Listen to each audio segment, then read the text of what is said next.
महाबात्या परी माड़ी आसुछि बात्या अक्टोबर 21 रे बड़ विपर्य ए खबर ओडिशावासी मनरे छनका पसाइछि। 1999 महाबात्यार पुनरावृत्ति हेब कि लघुचाप सृष्टि होई अवपातर रूप केबे नेब ओडिशा उपरे एहार प्रभाव केते रहिब पाणीपाग विभाग एने स्पष्ट चित्र दे सारिछि।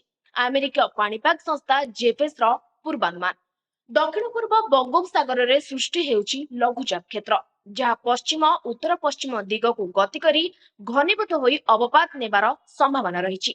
घंटा प्रति पवनर गति 30 रु 40 किलोमीटर बही पारे। 22 रे यह बढ़ी घंटा पिछा 40 रु 50 और 23 रे 55 किलोमीटर बहिबा आशंका करा जाउछि। परवर्ती 48 घंटा रे अर्थात 23 तारिख रे यह अवपात रे परिणत हेबो। तेबे एही लघुचाप विशेष करी तामिलनाडु आंध्र प्रदेश पुडुचेरी मुहां हेउछि। लघुचाप क्षेत्र रे सृष्टि हेबा परे एहार प्रभाव उपरे जणा पड़िबो।